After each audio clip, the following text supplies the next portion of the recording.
Now in this session we see a small assignment in module 5 material science and capacitors and its uses, which is a content beyond the syllabus. Now we go with a small quiz as an assignment. Which of the following is not an assumption of QFET? Which is not an assumption of QFET? So what are the assumptions of QFET? The energy of an electron is quantized. It is a assumption of QFET. The electric potential due to ionic cores is taken to be uniform throughout the metal. This is also an assumption. The free electrons are treated equivalent to gas molecule. No, this is an assumption of classical free electron theory. We'll see the next one. The attraction between the free electrons and the lattice ions and the repulsion between the electrons themselves are ignored. So this is also an assumption of QFET. So what is not an assumption? The third option, that is C, option C. The free electrons are treated as equivalent to gas molecule. No, this is not an assumption of QFET. So option C is correct answer. Now 2. Temperature dependence of an electrical conductivity was explained successfully by QFET. CFET, it was a failure. It could not explain both A and B. No, it cannot be. None of the above. So the temperature dependence of electrical conductivity was successfully explained by the QFET, classical quantum free electron theory. So option A is the right answer for 2. Next, the energy corresponding to highest occupied level at 0 Kelvin absolute, 0 degree absolute is. Options are EF, Fermi energy, both A and B, and Fermi factor. So energy corresponding to highest occupied level at 0 degree absolute is nothing but the Fermi energy denoted by EF. So both A and B can be taken into consideration. So option C can be correct answer here. Because energy corresponding to highest occupied energy is nothing but a Fermi energy and is denoted by EF. So option C, both A and B.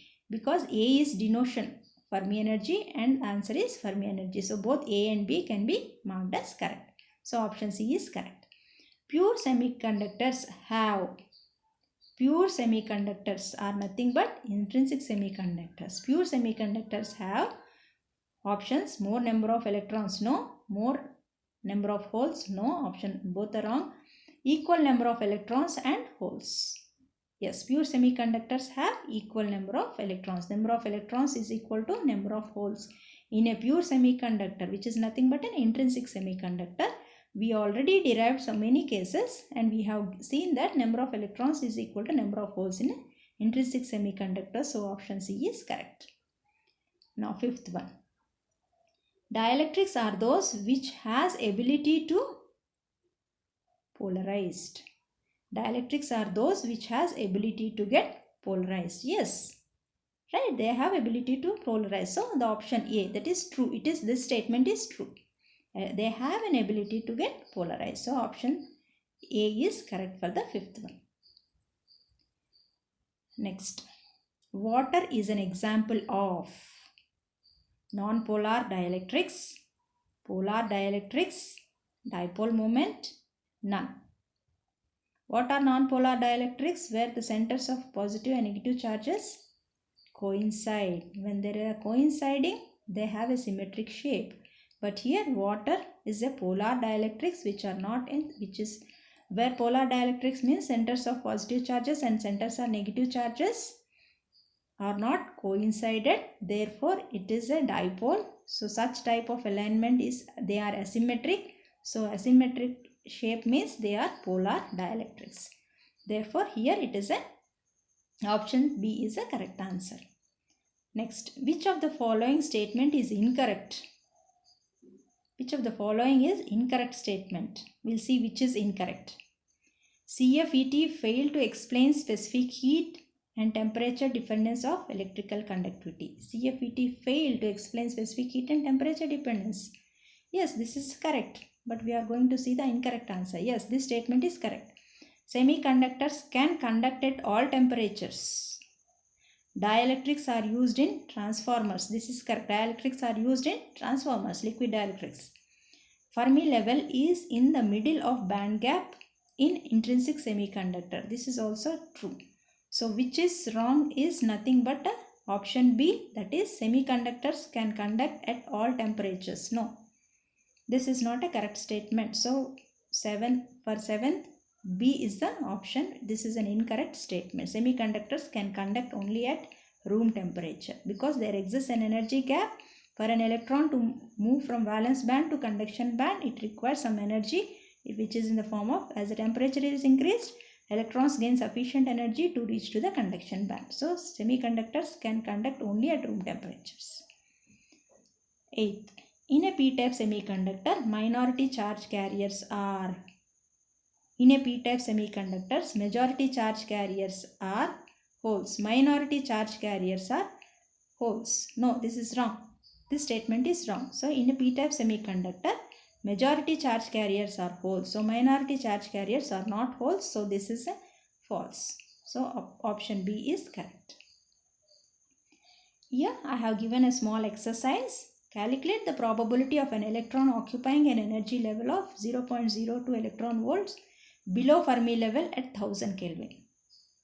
Below means E minus EF is taken as negative and temperature is given. We have already solved this problem with another temperature. Looking at that, you try to do it and get the answer. Also, next problem, calculate the probability of an electron occupying the energy level of 0.02 electron volts above Fermi level at 400 Kelvin. Above Fermi level means it is taken as positive. Below means it is taken as negative. In the first problem it is below, so E minus EF should be taken as minus 0.02 electron volts. Here it should be above. It is positive in the second problem. Try to do the values. It's already been given in the previous PPT. You can look into it and do it. What is the polarization produced in a sodium chloride by an electric field of 600 volt per mm if the dielectric constant is 5? We also have done this similar type of problem with numerical changes in the values of the numericals. Try to solve it and get the answer. Next we will see some of the content which is beyond the syllabus. What is a capacitor? How exactly dielectric is placed in a capacitor? See, these are the, you can see in this slide, the diagrams or the figures of the various types of capacitors here. Capacitor, we have seen the dielectric material is placed in a capacitor which increases the storage capacity of a capacitor. See here there are various types of capacitors. You can see in this figure various types of capacitors. You cannot see dielectric. Everything is packed inside, and on the top of it they have mentioned what is the values, what is the value of a capacitance. Usually capacitance is given in microfarads or picofarads. Different values are being mentioned over there. Just normally the components we assemble it in on a breadboard, or everything nowadays is been ICs, integrated circuits. So these are the capacitors what we have used. You can see in the leftmost diagrams the various shapes and types of capacitors. Here on the right side topmost you have different colors of capacitors. The capacitance is different, but the shapes are in similar with different colors. And down here these are the blue ceramic capacitors. You can see that ceramic, the dielectric used here is ceramic. Usually ceramic capacitors are being given in this, the third figure, which is in the down, blue ceramic capacitor. These are some of the types of the capacitors which you will not be able to see, but these are the types of the capacitors. Now we will see what are the uses of capacitor. Where is the capacitor used? We have seen the dielectric materials are used in the capacitors to increase the storage capacity. Now where is this capacitor used? See, we have seen here capacitor, uses of capacitor. It is a coupling capacitor. Usually coupling means which combines two different things. Two different things are coupled by a coupler. So to fix two pages you use gum. So that gum is nothing but a coupler. Here coupling capacitor means you are joining two circuits using a capacitor. So it is nothing but a coupler. A capacitor that is used to connect the AC signal of one circuit to another circuit. One circuit to another circuit is combined by a coupler. So it is nothing but a coupling capacitor. So capacitor is used as a coupler. Next is a bypass capacitor. Capacitor is connected in parallel with an emitter resistor to bypass the AC circuit at the emitter to ground. Thereby voltage gain of amplifier increases. If you look at this diagram in a bypass capacitor, you can see that here the capacitor at the emitter end, you can see there is a bypass capacitor. Here coupling capacitor, you can see that coupling capacitor is one part is connected to another part by a coupler capacitor. Here it is a bypass capacitor. What it does is, this capacitor is connected in parallel with the emitter resistor, where AC bypasses the AC current. That means whatever the AC developed at the emitter will be sent to the ground, due to which the voltage gain of amplifier increases. So bypass capacitor bypasses the AC to the ground, thereby increases the voltage gain of an amplifier. Here we have a bridge rectifier with a capacitor which reduces the ripple. You can look here in the circuit.